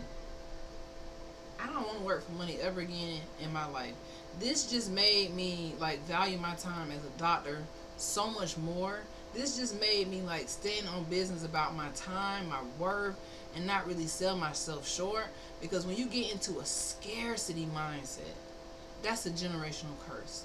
And you guys know here on the Hoods of Hooded podcast, we got to go a little bit deeper than just surface level. We got to think with abundance. And it's impossible to think with abundance when you thinking that the money is worth something, because it ain't even real. You working for 47% of a penny, and the reason why the government will forever win, because they can print this for 47% of a penny. They can print whatever they need. They can print this, print that. They just got on a printing frenzy. They're taking away all the help, the Job Corps, all of the things that they were investing this fake ass money into. They're taking it away now. Guess what they putting in now? Overseas. They putting it into the military. They putting it in the things to keep you more colonized. They're taking away the school lunch. They're taking away all the programs to help people. They're taking away the housing. They're taking away all this because now they're giving it to people long enough to get them generationally cursed on it that they snatching it away because they really broke. They don't. This money ain't backed by gold. That's why the other countries ran away from the dollar and started their own currency, BRICS, which is backed by gold, because without gold, it's just a fiat currency. It's just a fake currency. Look up fiat currency. Fiat. Some people already probably know this word, but just look this up. This is what we living on, what we fighting for, what we unaliving people for, what we going to work 3, 4, 5, 6 jobs. Find a way, no matter what you guys say. I know this is like, well, damn, what can I do about it? The best thing you can do is make your time worth a little bit more money. Stop working for the pennies. That's why the government made the minimum wage. What is it? Still $7 an hour. So basically, you working for basically, if it's $7 an hour, and each bill costs 47% to make, you working for basically, what is that? 5 cents? Fuck out of here, man. Think about it the way that I'm telling you to think about it, and then you won't be so attached to it. You will use it exactly what it's for, just a tool. It's a tool so you can get all this fake money together, go buy you some land. That's what you do next. Get the fake money together and go spend on something that is real, that you can see. I didn't say go buy a car. I didn't say go buy no new clothes with it. I didn't say go buy you none of that shit. Go buy you some land so you can grow your own food and you never have to depend on nobody else for this 47% of a penny ass money. And I mean that so disrespectfully to the creators of this BS. That's why I told y'all last night, every day I unlock a whole nother level in myself, because I'm trying to get back to peace, to positivity, to being grounded, back in tune with my ancestors, back in tune with my tribe, to break these generational curses. And to break these generational curses, you have to speak out, you have to be bold, and you must read. You got to break things down like this, because this is the trick of it all. Because they did this calculation back then. They was like, well, damn, if we can make $170,000 worth of 100 bills for how much they did it for? Less than $1. That's a good damn deal. We all would go and get us a money print machine if we knew that we could just pay $1 for some cotton and make $70K. Somebody gonna lose in this shit, and it's always gonna be us. We too attached to it. We believe it is real. We the ones making it real. Your work is the value, even though they say labor is cheap. Your work is the value, period. Whatever skill you doing, that has the value. It's not the paycheck that you getting. It's in the time that you spending on these people's job, while they overseas, they traveling, they living their best life, where they got you working for this 47% as money. And that's what I'm calling it from now on, because I broke it down. Anybody want to, man, I ain't working for that little, I'm trying to get this little 47% as money so that I can buy me some land. You want to get stuck out of the matrix? Start getting on a budget. Stop. Get rid of the holes in your wallet. Get rid of the holes in your budget. Get rid of the holes in everything that you do. Anything that you don't do, that you don't need. It's time to live a minimalistic lifestyle. That's what it prompted me to do. Like, you know what? I have so much stuff in storage. I have all this junk that I'm not even using. I can't take it with me. I just need to sell all of the things that aren't essential to my life. Stop, paying for all these subscriptions and all this stuff, and just really invest in more real estate versus this fake fiat money. invest in more real estate. And if you don't have enough to invest in real estate, go borrow the money from the people. Don't even, hey, I need to borrow some money to get me some real estate so that I can make this real estate pay me. So when you see people having houses and properties, that money pays them. They're getting a check every month from that property. They're not just sitting in the house and it's not doing anything for them. They're doing something with the land. They charging people to park. They charging people to use it as a venue. You got to think outside of the box, because nothing is stacked in your favor. When you working for money that is made from 7% of a penny, just think about that and just let it go. Whatever ideas you had about money, whatever attachments you got to, whatever you thought you was working for forever for, let it go. Go start that business. Go start to get with your family and really talk this out, because we don't want to be that 80-year-old who's still having to go to work because everybody in the family went to work for this nothing ass money. Nobody learned how to turn it into real estate, and everybody just got old and broke and stressed out, and now you're living in an alarm clock world because everything is alarming to your whole life. And the older you get, your health declines. You don't want to be stressing about going to work. No. When we gonna stop this? When we gonna say, okay, you know what? We gotta do group economics. We gotta wake up instead of, oh my God, I gotta go to work tomorrow. I gotta go to work tomorrow. I gotta go to my second job. I gotta go to my fifth job. When are you gonna go to the job that you paying yourself? When you gonna go and say, you know what? I know how to make some bomb ass chili. Let me start selling some chili bowls or something. I know how to make some bomb ass homemade cookies. Let me start passing out my little cookies on the weekend. Let me go get a lemonade stand. It seems like the lemonade stand only for the kids, or the lemonade stand can be for the adults too. Grown up lemonade, spiked lemonade, something. Think outside the box. Whether that means you got to go get a trade, become a plumber, go be a locksmith. It is so many things you can do to control your time, where you in control of yourself, where you in control of your business, your life. It seems a lot harder than what it sounds, but baby, let me tell you something. Nothing is going to be harder than you working for 40 years, paycheck to paycheck. You get to be older and you don't have nothing where you can sit down and fucking take a break, because you've been working for this 47% ass money. Now me, I have a career, but I got to get out of the rat race with this 47% ass money and use my money truly and really like understand what the hell is the next step. I don't have all the answers, guys. I'd rather have land, a bike, than a car and an apartment. Period. Land and a bike. Period. Listen, I'm going to take it even deeper than that, K White. I'd rather have land and some tennis shoes, baby. Tennis shoes. Tennises. I probably sound real country. Tennis shoes. I'd rather have some tennis shoes, some flip-flops, and some land, because that land is everything. So if you ain't getting no message from today, the message is the land. It's already been stolen from you. The only way to get it right now, without waiting, because I feel like over time these generational curses will be broken at a global scale, because so many people are waking up. But for the right now in our lifetime, it has to be the land. So my whole goal now is focus on land ownership, business ownership, not working for money, doing things that get royalties. Now I'm gonna leave y'all with a little secret about the royalties, because I read this a long time ago, but now I'm connecting the dots, and I'm gonna tell y'all how I'm connecting the dots. All right, I'm gonna tell you how I'm connecting the dots, and then we're gonna wrap it up. And now you know, man, this 47% ass penny money. Don't let, when you stressing about a bit, man, I ain't stressing about this little penny money. I get money in my sleep. That's the affirmation you need to start telling yourself. I get this little fake money in my sleep. And we gonna find a way for you to literally get this money in your sleep. It's a lot easier than we making it. It's a lot easier than society tells you, because they don't want you to go get money in your sleep. They want to get money in their sleep because you working for them. You running the company. You the manager. You got all the skills, but you don't believe in yourself like that.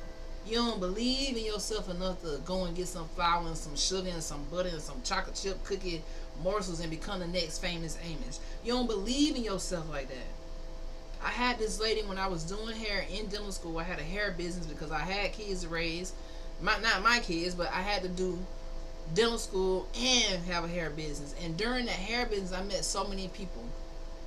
Some of those people were business owners. I met this one lady with her daughter, and her daughter was like, yeah, my mom, when we was homeless, They had and got to the fight or flight part of life. They was about to get kicked out, evicted. The mama used, and this is in Nashville. I can't remember the name of the lady, but if you in Nashville, you know this story.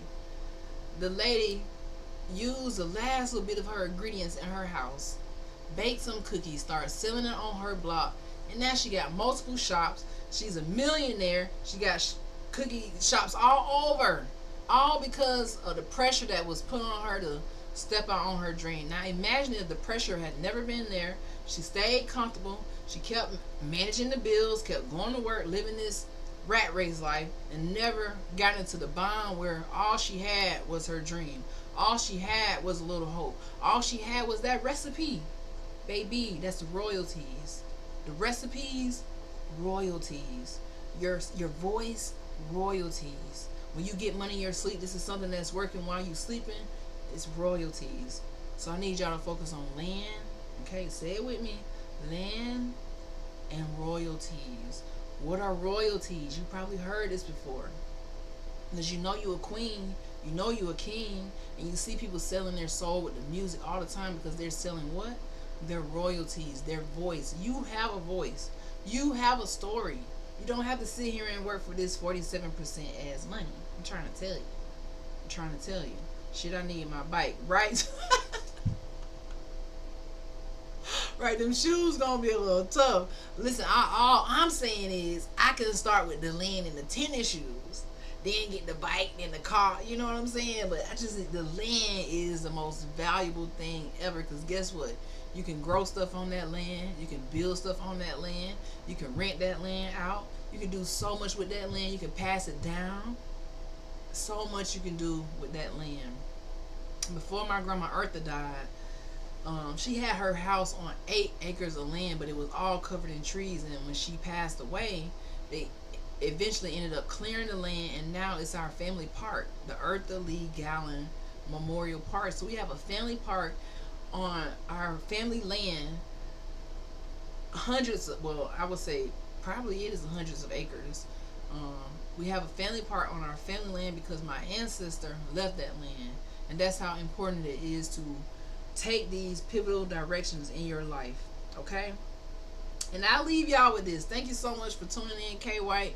You kept the vibes going. You understand on the deeper level. And my thing is, I feel like I go so deep sometimes. I feel like people be like, oh, that's too deep for me to understand. But the moment you say that, you clock yourself out of understanding who you are and what you're doing with your time. You're working for the 47% ass money. Okay? So you are the timekeeper, not a time slave. Okay?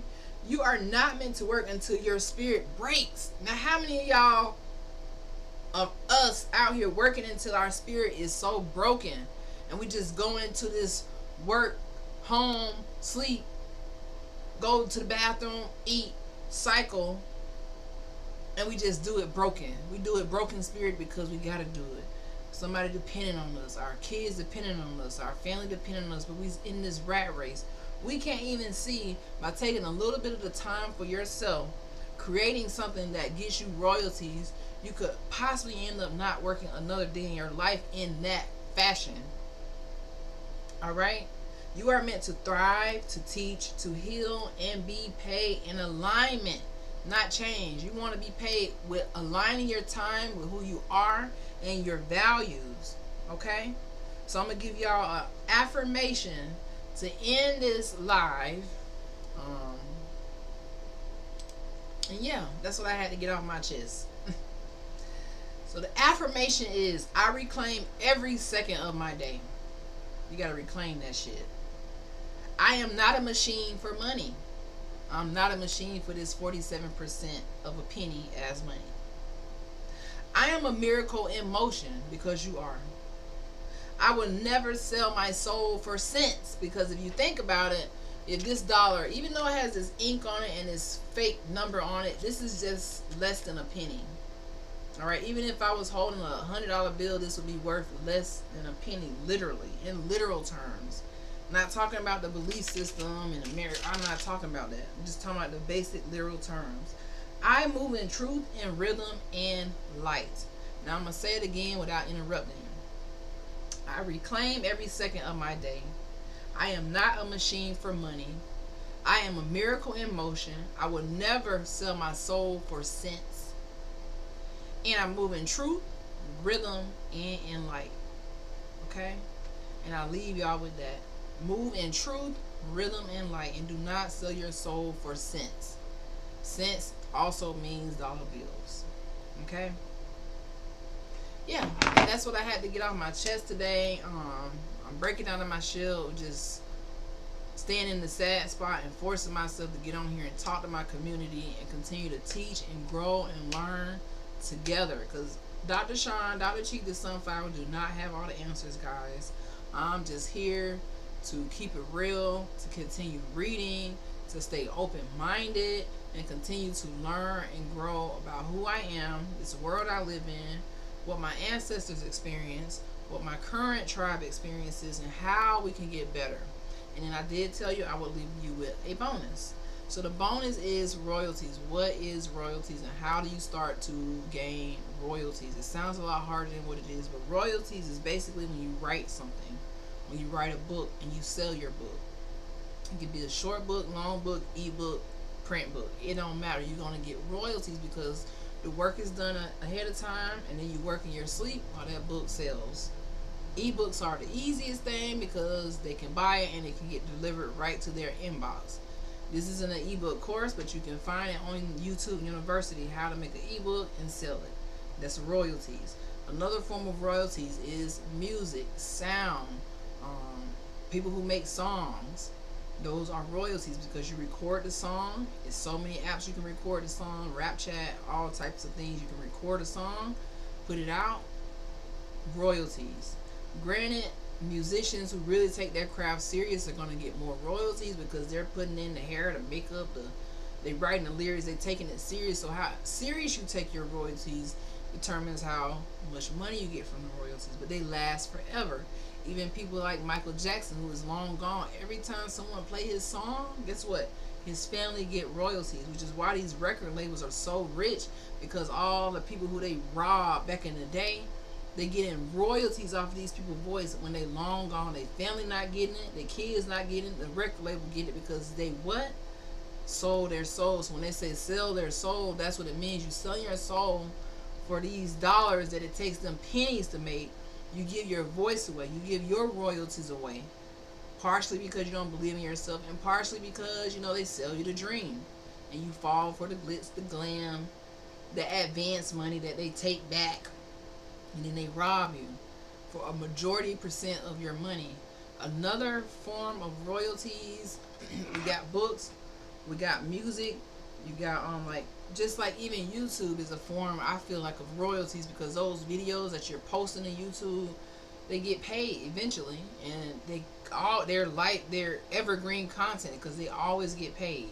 So even the person who doesn't have all of the technical skills, or they don't have all the belief in themselves, YouTube is a great place to start getting your royalties, so you're not just quitting your job and don't have nothing to fall back on. I see so many elderly people who hop on YouTube, get that wisdom, they're making videos, they go viral because we need to hear from the elders, and then they start to have that income even though they're retired, because you don't want to just sit and do nothing.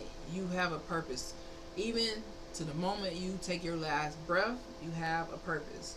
So those are forms of royalty. All right? So pick one and get money in your sleep.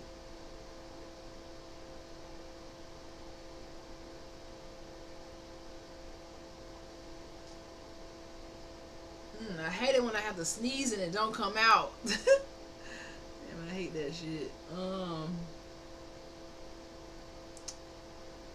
I think I touched on the royalties. Another form of royalties is patents. Use of patented inventions. Okay? So if you invent a tool, a dental tool, you make a license for it, so they pay you a percentage of every sale. And I see a lot of the Niji community talking about when you claim your indigenous heritage, you get rights back to the patents and the land. I'm still digging into that to understand how you can go back and get those patents. But patents are royalties. So people who invent something, when people use that invention, they get a percentage of the sale. That's a royalty. So maybe you can invent something. Don't sell yourself short. Film and TV royalties. So actors, writers, creators, whenever a film is showed over and over again, you get a check. So you can create a show. You don't have to just do music. You can create some type of show. Write something. You see what's getting into writing is always a part of the royalties. You can make new software. You can build an app or a new platform and license it for a monthly fee. I'm just giving y'all examples of royalties. Land and resource royalties, which is paid to the land owners for the extraction of oil, gas, minerals, and timber. Okay? You can do a franchise. You can do NFTs and digital royalties, which is automatically paid to creators each time a digital item or artwork is resold on blockchain platforms. That's a little bit deeper. It's a little high tech, meaning you can create an NFT. Even if someone else sells it 10 years from now, you still get a cut. I need to look into the NFT world because that sounds like something pretty interesting, to make a digital NFT and it can be form of royalties. I don't know much about it, but it sounds intriguing. Another and the final form of royalty is creating courses or content royalties. So if you have a story, like you say, you're going through something, get on YouTube and tell your story. Get that money from telling your story. Not hard going to work, money, but this is just you putting a camera, talking, helping other people. It's 8 billion people around the world. All you got to reach is a couple 100,000. And you can make that little passive income from YouTube. Okay? And course creation, right? So with course creation, this is very lucrative. You're selling your knowledge. I really think I should do course creation. Honestly, I started creating a course during the pandemic time, and it was I just got so sidetracked. I have too much fucking shit going on, honestly. I need to focus. That's what I need to do. Focus. So passive income you can get from selling access to your knowledge. So your content is your knowledge. The courses you create are knowledge. And every time that course sells, you get money. Whether you do a baking course, put it on an evergreen platform so people can go and buy it. You can do so much with royalties. So royalties equals ownership that pays you repeatedly. And that is the goal. What happened? You know, I forgot about David Johnson. She wanted to cancel more shit. Hold on.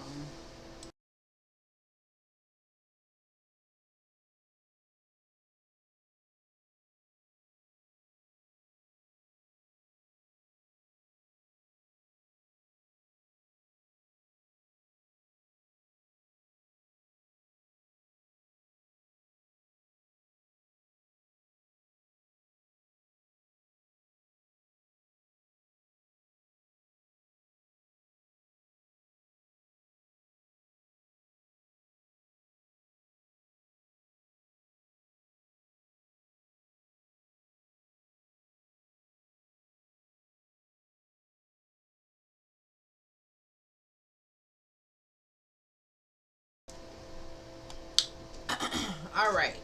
So that is my final thought. Royalties equals ownership that pays you repeatedly. Okay?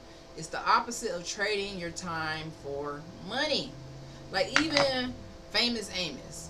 He was originally from my hometown down there near Tallahassee, Florida. You heard of Famous Amos cookies? They're so good. I still eat them.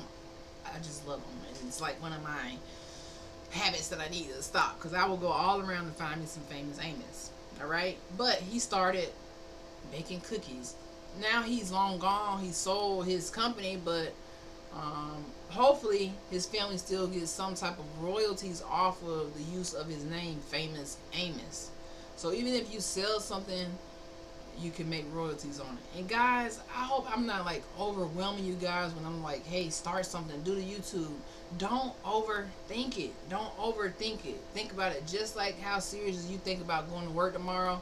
You got to think about your dreams like that. If you want to get out of this rat race, you know what? I'm tired of working like this. What can I do? Which one of these royalties ideas can I do in my means?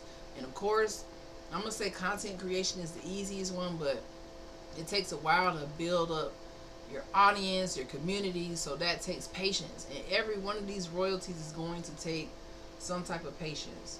Granted, some people can make a song and it can blow up tomorrow. You just got to put your eggs in several baskets, or just try different things. The main point is don't get stuck in the matrix, working for 47% as penny money because you believe it's real. Yes, it can go buy things, but is it really real? I'm sorry, y'all. Oh, that's okay.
I appreciate you as well. Sorry, guys, I'm multitasking. But yeah, I appreciate you guys. That's my message for today. Thank you, K White, for tuning in. Everybody else who stopped by.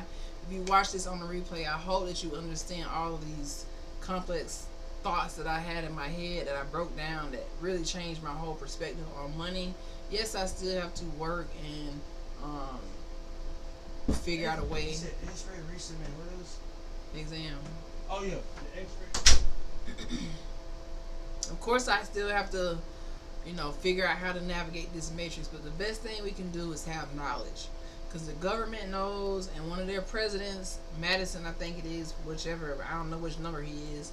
One of his quotes, and I got this from a colonizer now. Sometimes you got to study your enemy. He said, "Knowledge will forever govern the ignorant." So when Donald Trump, I hate saying his name, when DT around here talking about his followers are stupid, he been saying that.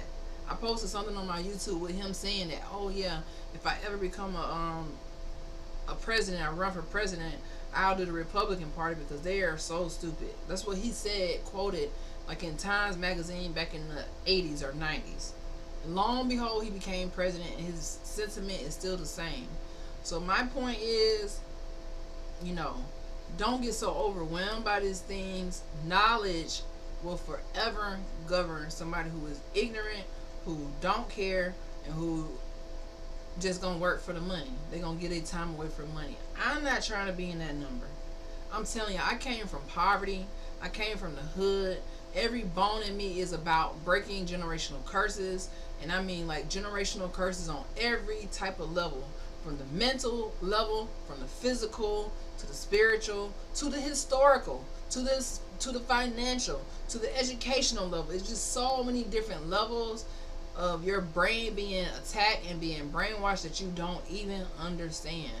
So the moral of the story today is to do something to change where you are today.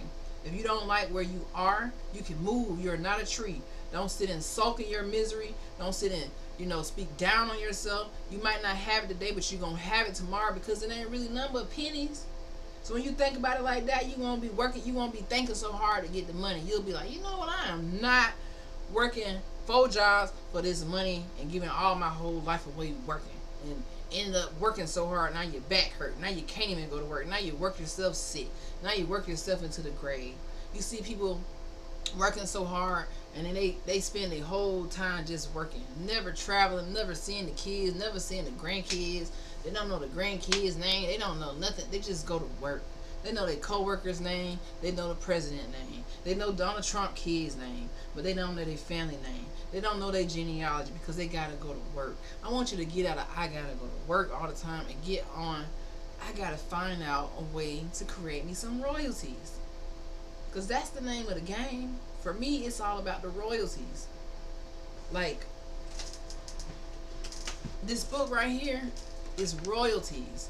And yes, it is taking me longer than I anticipated to put out, because this whole world is in crazy limbo right now. But to take time to write something like this, you know, this is my royalties. This is my story. This is the Hood to Hooded journey. This is my baby. You know, this is just really going to be something that is going to feed my kids one day. Even after I'm long gone, this Hood to Hooded Dr. Sean story, you know, it's going to feed my kids. It's going to feed my family when I'm long gone. So create some royalties. And yes, your book don't got to be thick like this. You don't got to write a thick book like this. You don't got to do all this. I took years. I took years and years and years to write this book. Years. Years. You see that? Years in the making of the Hood to Hooded Dr. Sean story. And yes, I ran into setbacks. I'm still, you know, trying to self-publish this and keep my royalties, because, you know, I had people come to me like, oh, we can self-publish, we can do this, but I want my royalties. So I'm gonna stay down until I figure out how to keep my royalties, how to turn this into something more, movie, whatever, and keep my royalties so that my family can eat. So even though I knew, okay, I'm doing this dentistry thing, I'm gonna be a doctor, in the back of my head I know it's still about royalties. I don't want to work on teeth and have to work on teeth every day for the rest of my life to make a living. I need royalties. I need land. I need to create some courses. I need to continue with my content creation, because by the time I get 50 and 60, I'm trying to travel. I'm not trying to be working super hard. I'm trying to travel, see the world, take more advanced courses, get into deeper aspects of dentistry, sell my story, leave something behind, so that if I leave, you know, people can have my story. I can have something to pass down to the youth, to let them know you can make it out of the hood. You can make it out of that paycheck to paycheck situation. You can make it. You can break free from the payday loan. I know in college I was always at the payday loan place because I ain't have no money. You just going debt after debt, trying to figure out a way out of debt. Been there, done that. So this is a story that help people believe in themselves, believe in their dream. Even if you don't want to go and be a doctor, because that takes a hell of a commitment. It really be like what I showed y'all, troops versus everybody. It's your whole class against the world, where you going through the process of becoming and transforming into a doctor. And your mindset got to be there for yourself. Nobody can force you, your mama, your daddy. You got to want to do it for yourself. And it goes with anything in life. Whatever you want to do, you got to do it for yourself. You can't make excuses. You can't feel down. You can't let yourself down. If you're going through it now, if you're going through it for a year, keep trying, keep fighting, keep learning. Don't stay in the ignorant spot. Because again, knowledge forever. That president said, Madison, I think it is, he said knowledge forever. He didn't say sometimes govern ignorance. He said we got the knowledge. We're going to forever govern these people. We're going to forever be their leader. We're going to forever basically tell them what the fuck to do, because we got the knowledge. So don't be one of those people who like, you know, I don't care about the knowledge. I'll just stay ignorant and let them tell me what to do, and let them pay me pennies on the dollar, and let me believe that this money is really worth something, and let me believe that my ancestors weren't anything and they came from nothing. My ancestors had land. My ancestors had farms. My ancestors had animals. My ancestors were amazing people that I found out from doing my genealogy. All the lies, we got to let it stop. It has to stop. It has to stop. Know who you are, guys. I know I done talked my ass off in this video, but for one, I'm working through my grieving process by staying strong. My daddy gave me the charge to don't just talk about strength. Don't just talk about showing up for yourself. Don't just talk about being triumphant when you feel down and you grieving. You gotta be the example. How can I expect people to be strong when I go through something and I break down and I lose my strength? Yes, I have grace with myself, but I'm also stronger in every aspect. So that's why last night it led me to this research. I wanted to share it with you guys so that we can all continue to break free from the matrix. If you find anything new that can help me break free from the matrix, get back to my indigenous heritage, whether that is with the time system, there's so many things that you can just break to free your mind. But today, I think we have talked enough, and I want us to have peace as we leave this live. Just have peace with what you going through with life. Just have peace and stay calm and know that today is a new day, and just make the best of it. All right, I'm done talking because y'all know I could talk forever and ever and ever and ever and ever and ever and ever, but I got a patient, so I actually gotta go now. So yeah, my 2-hour break is over. All right, so I appreciate you, KY. I appreciate everybody who watches this on the replay. I love you guys, and this is Dr. Cheetahs Sunflower, and I'm bringing that heat. I'm gonna break it down, make you put your crown on, make you, square up your shoulders and walk through life full of victory. Even if you feel like you're losing, walk through life victoriously. Let everything that you feel, shame, embarrassment, tiredness, defeat, brokenness, sadness, depression, let all that negative shit roll off your shoulders. But take your time. If you at a place where it's kind of weighing you down, you don't have the energy to let it roll off, just kind of, be gentle with yourself. But eventually you got to let that shit roll off your shoulders and keep it moving to the next step. You can't stop now. When I think about my sister and I'm grieving her this week, I think about this tattoo. YOLO. We tat twins. We was about the YOLO life. You only live once. So this is me knowing that I only live once, knowing that tomorrow I might not wake up. Somebody might not wake up, God forbid. But just knowing that, what type of seed do I want to leave with the earth today? What do I want to tell my folks today? And that's where I'm at with it, guys. So, yeah. Have a beautiful day. This is Dr. Cheetahs Sunflower. Make sure you are following. Make sure you smash that like button. Make sure you share the live. Make sure you guys are following me on Twitch, Instagram, Facebook, Twitter. I have all those things. And yeah, just keep growing. And I will see you guys in the next video. I started my consistency challenge over because I keep failing. This is like my 3rd time starting it over because I failed twice. Simply because of like losing close people and finding it so hard to show up for myself and show up for you guys. So I'm growing. I'm getting better at grieving, and my dad is really helping me work through that, like learning how to not be so triggered all the time. Because when I hear about someone I love leaving the earth, it automatically triggers me to think about my mom. It automatically triggers me to go back to that 8-year-old little girl who was just like, what the fuck?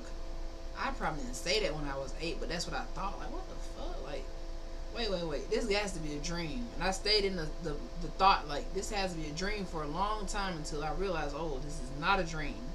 So it triggers me to go back to that sad little girl spot. And this time, losing my sister, Angie, it just grew me up because I'm proud of myself for just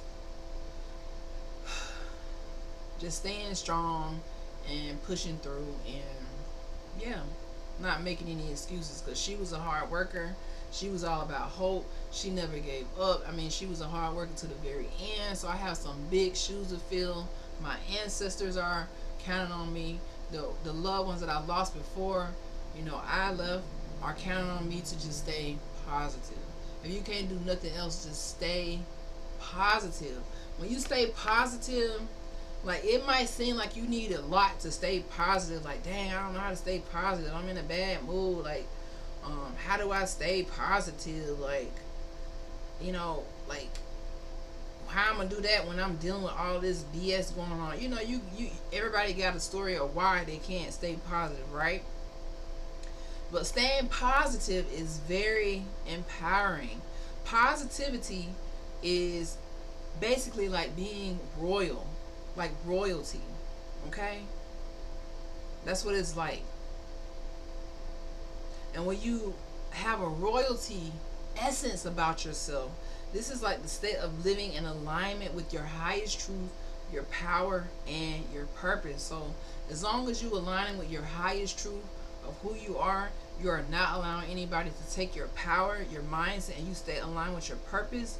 This is positivity. This is positivity. Okay?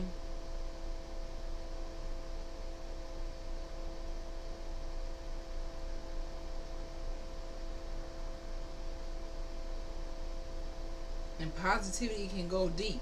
We're not going into positivity today, but just know that it is a representation of your energy.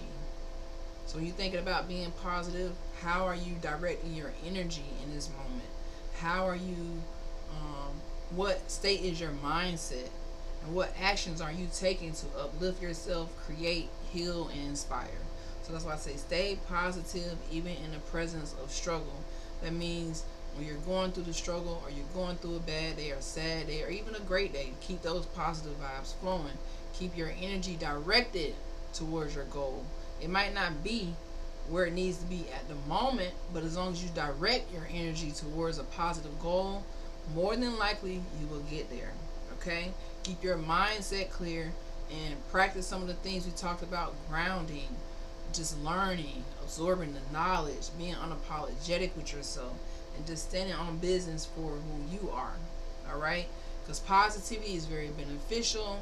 It has healing properties, and it can really just brighten your mood.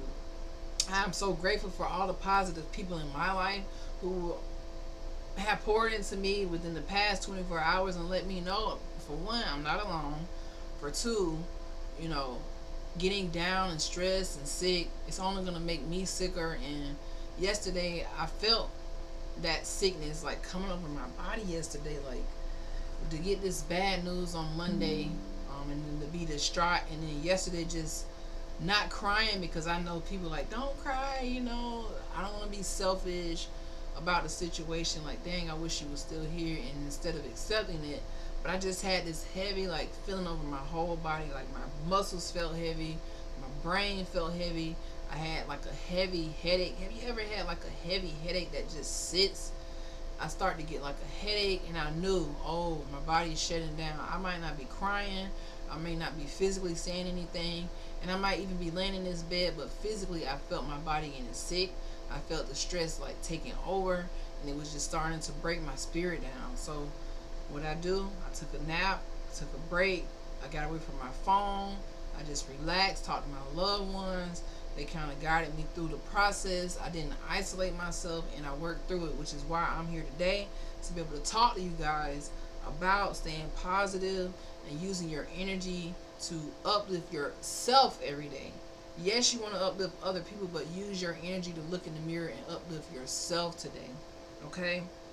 And get that sense of peace and uplifting mood. Okay?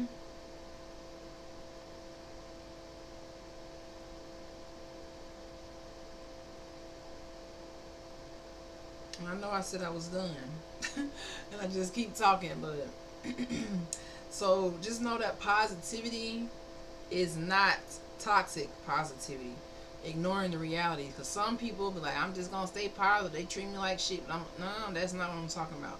I mean true positivity, aligning with people who truly align and make you feel better, not people who are gonna bring you down, weigh you down, and don't have good intentions for you. It is not fake smiling at people, and it is not a denial of your pain.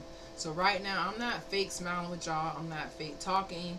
I'm not like denying my pain. I'm not like fake trying to be positive, because then I wouldn't even come live.